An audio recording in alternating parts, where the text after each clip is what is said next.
This is Capital Insider, taking you inside politics, policy, and government in Oklahoma. I'm Dick Pryor with Quorum Call publisher Sean Ashley. Sean, the state capitol is usually rather quiet in the summer during the lull between legislative sessions. Such has been the case this summer until the last couple of days. A member of the House who is up for re-election in November is under investigation for alleged inappropriate conduct.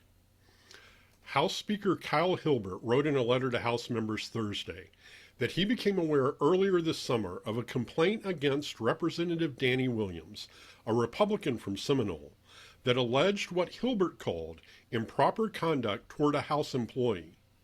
Hilbert wrote an internal review of the allegations made it, quote, clear that a thorough review of the situation and other allegations that arose during the interview was necessary, end quote.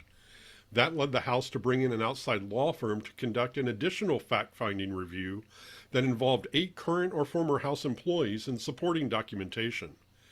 Based on the findings of those 2 separate investigations, Hilbert wrote that he was referring the matter to the House Rules Committee. In the meantime, Williams was removed as chair of the House Children, Youth, and Family Services Committee, and his office was moved from the 4th floor, where spaces are larger, to the 5th floor, where they are smaller. Hilbert also noted in his letter that the internal and external reviews found additional concerns of potential misuse of state resources.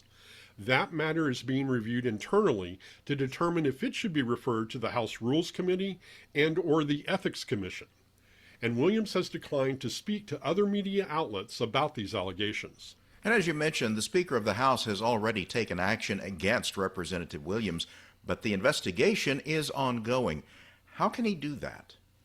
Under the House rules that were approved by members, the Speaker has the authority to appoint committee members, committee chairs, and assign space at his discretion. Hilbert has previously moved members from one committee to another, for example, so that's not particularly unusual. If the investigation proves that allegations against Representative Williams are valid, what can the House of Representatives do about it prior to the start of the next legislative session?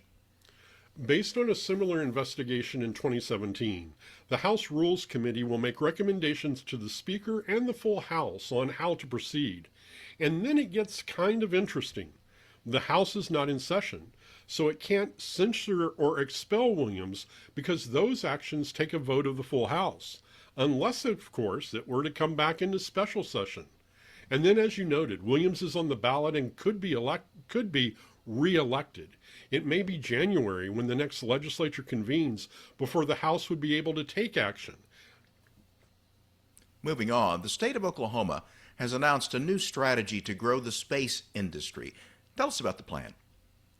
Oklahoma Department of Aerospace and Aeronautics Executive Director Grayson Ardes explained the plan this way, quote, rather than competing with coastal launch hubs, Oklahoma is doubling down on where it already wins, testing and certifying space hardware, propulsion technology, microgravity research, high-volume advanced manufacturing, and maintenance and repair operations for reusable aircraft.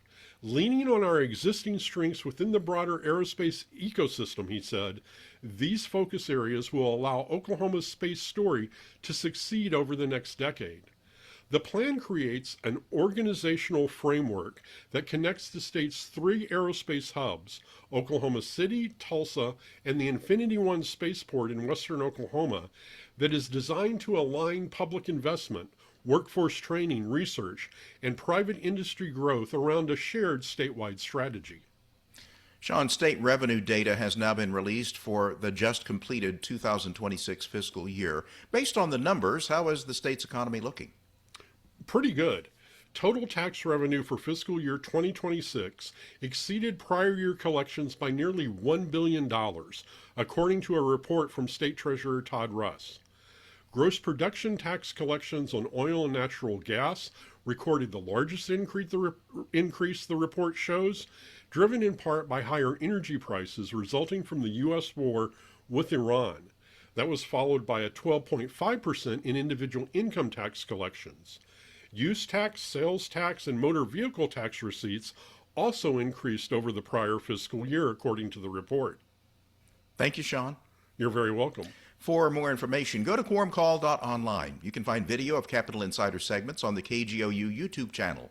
Audio and transcripts are at kgou.org. And look for Capitol Insider where you get podcasts. Until next time, with Sean Ashley, I'm Dick Pryor.